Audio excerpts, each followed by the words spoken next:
খাওয়ার টেবিলে আড্ডা চলছে। আমাদের খাওয়া হয়ে গেছে, এবার চা, টিফিন কমপ্লিট। এবার আমরা বেরোবো। একটু দেরি হয়ে গেল, তো হয়ই, বেড়াতে বেরিয়ে ওটা তো হয়ই, তাতে অসুবিধে কিছু নেই। আজকে ওয়েদার খুব ভালো আছে, গরমটা একটু কম পড়লে আরও ভালো। আর একটু আলো না ফুটলে ছবি তোলা খুব মুশকিল। ওই যে এই যে এরা আসছে। আজ আমাদের কেওনঝড়ের দ্বিতীয় দিন। বলবো আশ্চর্য সুন্দর এক ঝর্ণার গল্প।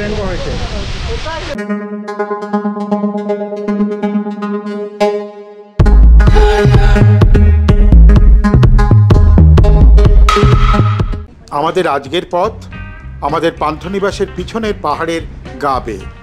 যত পাহাড়ি রাস্তায় আজ পর্যন্ত গাড়িতে গিয়েছি তার মধ্যে অন্যতম সেরা এটি। বাড়ি থেকে পকেটে একটা লিস্ট আমরা করে নিয়ে এসেছিলাম, কবে কোথায় যাব, কি দেখব। শেষ পর্যন্ত তারা সম্মান রক্ষা হয়নি। দুটি অনবদ্য ঝর্ণাই আজ আমাদের আবিষ্ট করে দিয়েছিল। সেই গল্পই আজ হবে, কিন্তু এই পর্বে কেবল খণ্ডধর জলপ্রপাত। পান্থনিবাসের ম্যানেজারবাবু একটা ছক করে দিয়েছেন। তাতে প্রথমে যাব খণ্ডধর ওয়াটারফল, দূরত্ব 60 কিলোমিটার। এরপর ফেরার পথে গোনাশিখা, বড়াঘাগড়া, সানাঘাগড়া। আমরা যদিও ঘেটে ঘ করেছি, তবে ওনার ছকটি অনুসরণ করলে আর ঝর্ণার রূপ দেখে আবেগে লাগাম ছাড়া না হলে কোনো স্পটই মিস হবে না। এই সিরিজের শেষ ভিডিওয় লিস্টটি দিয়ে দেব। যাই হোক না কেন, সকালের পরিচ্ছন্ন আলোয় এর যে রূপ পরতে পরতে খুলে যাচ্ছে তা বর্ণনাতীত। সবুজ পাহাড়ের এভাবে সম্মান না জানিয়ে দুর্দার দৌড়নোর কোনো মানে হয়? ভাব দেখে সুব্রতদা আর ভোলা গাড়ি সাইড করলো। ওই যে আমরা গাড়ি দাঁড় করিয়ে দিয়েছি। উপায় নেই, যত দেরি হয় হোক, কিচ্ছু করার নেই। অসাধারণ ভিউ। উড়িষ্যা মানেই পুরী নয়, উড়িষ্যা মানেই উদয়গিরি, খণ্ডগিরি নয়। পাহাড়টা একটু কাছ থেকে দেখায় যতটা সম্ভব। প্রথমে পথের গল্প বলি। পান্থনিবাসের বাঁদিকে ঘুরে NH49 ধরে একেবারে ইউটার্ন, বাঁশপাল ব্লক রোড তে মাথায় এসে বৃত্তাকারে পাহাড়ে চড়া। তারপর পড়ব কুশাকলা রোডে। কুশাকলা বংশপাল তহসিলের একটা ছোট্ট গ্রাম। এই গ্রামের দূরত্ব পশ্চিম দিকে 22 কিলোমিটার। ফেসেছি, ট্রাকের পিছনে পড়ে আমরা ফেসেছি। এখানে যান বলতে ট্রাক, বা বলা যায় কেওনঝড়ের যান। কারণ কেওনঝড় জেলা উড়িষ্যার খনিজ উৎপাদনের একটি প্রধান নাম।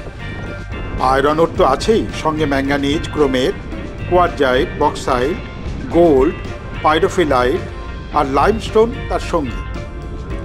বারবিলের কলিঙ্গ আয়রন ওয়ার্কস, জোড়ার ফেরোম্যাঙ্গানিজ প্ল্যান্ট, বেলাইপাড়ার ইপিতাতা, ব্রাহ্মণীপালের চার্চ ক্রোম এখানকার প্রধান ফ্যাক্টরির নাম। সব মিলিয়ে ধরলে প্রায় 240টি কারখানা এখানে রয়েছে। আমরা গোনাশিকার মোড় পর্যন্ত এসেছি, তারপরে আরও 40 কিলোমিটার মতো আমাদের যেতে হবে। তারপরে আমরা খান্ডাধার জলপ্রপাত পাবো। আর বিশেষ করে যে যখনই আমরা গুগল ম্যাপে দেখছি সেটা সে সুন্দরগড়ের জলপ্রপাতকেই দেখাচ্ছে। সুতরাং এখানে স্থানীয় লোককে জিজ্ঞেস করে আমরা বললো যে এই রাস্তায় সোজা চলে গেলে 40 কিলোমিটারের মাথায় আপনারা নিজেই দেখতে পাবেন। না, চমৎকার, ঠিক আছে, তাহলে এই যে সুন্দর রাস্তা ধরে আমরা এগিয়ে যাই। জট কাটতেই আবার স্বর্গের পথ।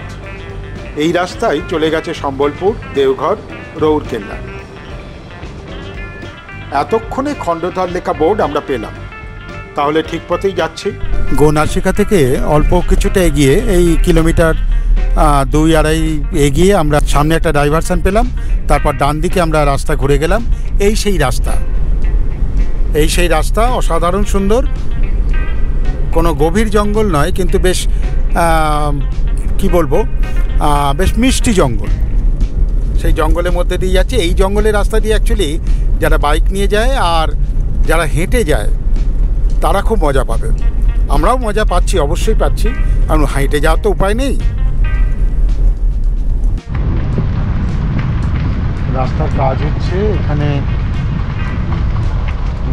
1948 সালের 1 জানুয়ারি কেওনঝড়কে আলাদা জেলার স্বীকৃতি দেওয়া হয়। পূবে ময়ূরভঞ্জ, ভদ্রক, পশ্চিমে সুন্দরগড়, দক্ষিণে জাজপুর আর উত্তরে ঝাড়খণ্ডের সিংভূম জেলা। মোট এরিয়া ৮,৩০৩ স্কোয়ার কিলোমিটার। গরম ও ঠান্ডায় একেবারে চরমে না পৌঁছে কেওনঝড় থামে না। তাই বর্ষার শুরু থেকে অক্টোবর পর্যন্ত আবহাওয়া বেড়াবার পক্ষে অনুকূল। পথে পড়ল বর্ধিষ্ণু গ্রাম বাঁশপাল। সরকারি অফিস, স্কুল, থানা সব নিয়ে জমজমাট।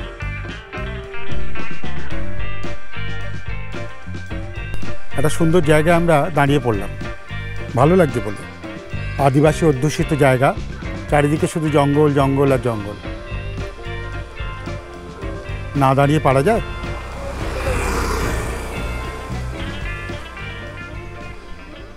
রাস্তায় একটা ময়ূরও দেখেছি কিন্তু।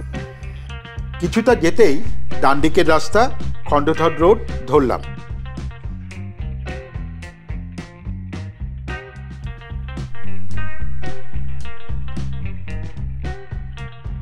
মাঝে সোনপাপড়ি ব্রেক।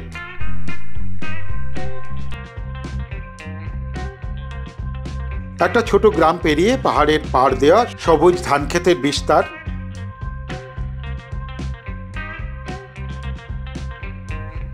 তৈরি হচ্ছে শক্তপোক্ত ব্রিজ।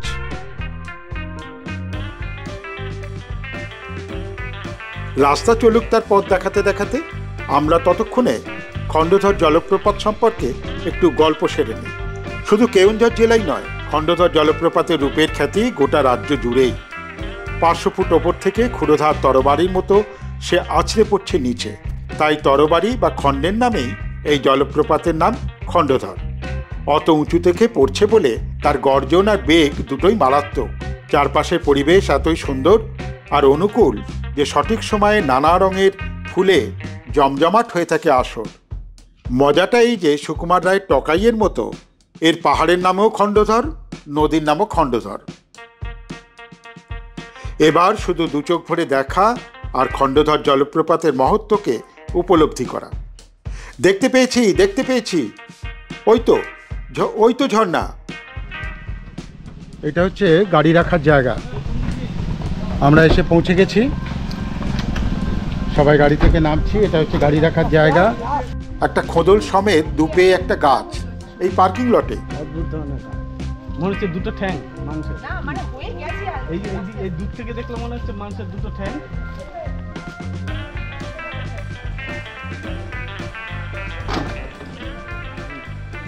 আচ্ছা, এবার আমরা যাব। এখানে একটা মন্দির রয়েছে, একজন পুরোহিত রয়েছেন। আমরা প্রথমে মন্দিরের দিকেই যাই। ওই পুরোহিত বা সাধু বাবাই পার্কিং ফি 50 টাকা করে নিচ্ছে। মন্দিরটি শিব মন্দির।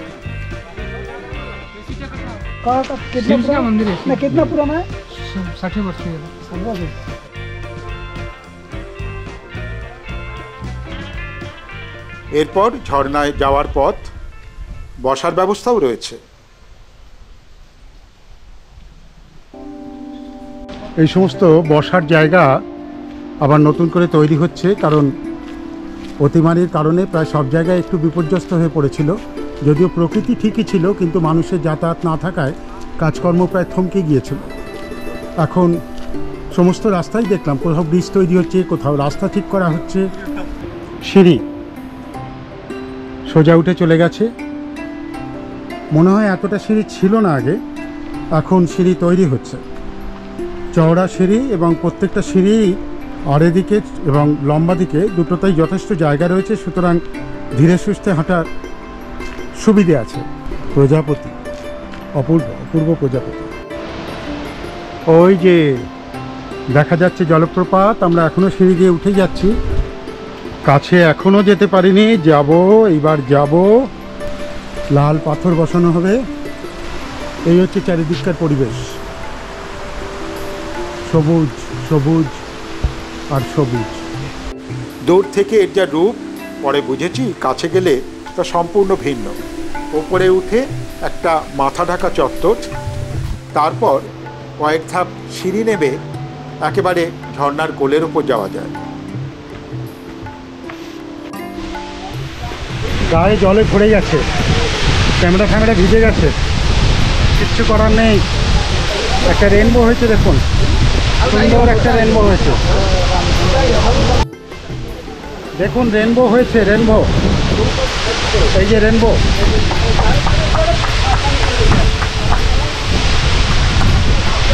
এই যে ওপর থেকে জল পড়ছে,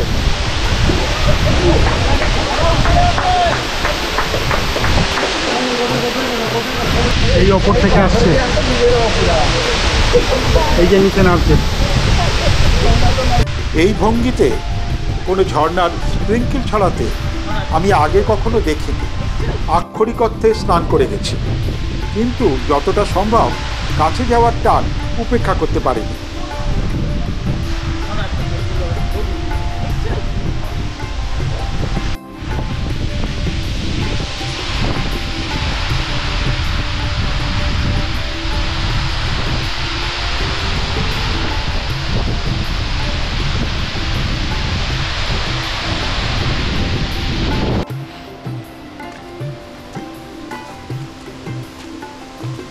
সম্পূর্ণ ভিজে পিছন ফিরে তাকাতে তাকাতে আমরা খণ্ডধরকে বিদায় জানালাম।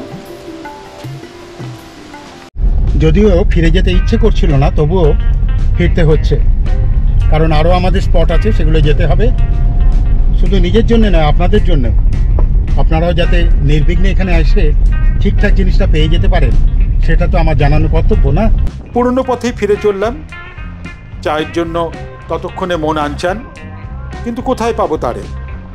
তবে জুটে গেল পথে। এইখানে আমি দাঁড়িয়েছি, অল্প কিছু খাবো। ইতিমধ্যে একটা বড়া তো আমার খাওয়া হয়েই গেছে, আর চা খাবো। দারুণ ব্যবস্থা। এই সুরত তার জিলিপি খাবে, একদম গরম বড়া। এইটা ওই তো, এই বড়া দাও। এইসব খাওয়া দাওয়া চলুক, আমি প্রস্তুতি নিই পরবর্তী ভিডিও হান্ডি ভাঙা জলপ্রপাতে। আজকের মতো তাহলে এখানেই গল্প শেষ। আমার এই ভিডিওটি যদি ভালো লেগে থাকে তাহলে লাইক দেবেন, শেয়ার করবেন, আর এই সিরিজটি দেখার জন্য বা অন্যান্য ভিডিও দেখার জন্য অবশ্যই সাবস্ক্রাইবটা করে নেবেন। ধন্যবাদ। আমরা এখন যাচ্ছি হান্ডিভাঙা ওয়াটারফলস। অল্প একটু রাস্তা, আমরা যে রাস্তায় এসেছিলাম সেই রাস্তায় চলে গিয়েছিলাম, আবার ফিরে এলাম, এসে আমার মূল রাস্তায় উঠলাম। আসলে এটা আমাদের পরিকল্পনার মধ্যে ছিল না। বোর্ডে লেখা দেখে ভাবলাম এসেছি যখন দেখেই যাই। তারপরে আমাদের চার্টে আজকে যেটা যাওয়ার আছে সেটা নয় পরে যাব, কাল বা পরশু,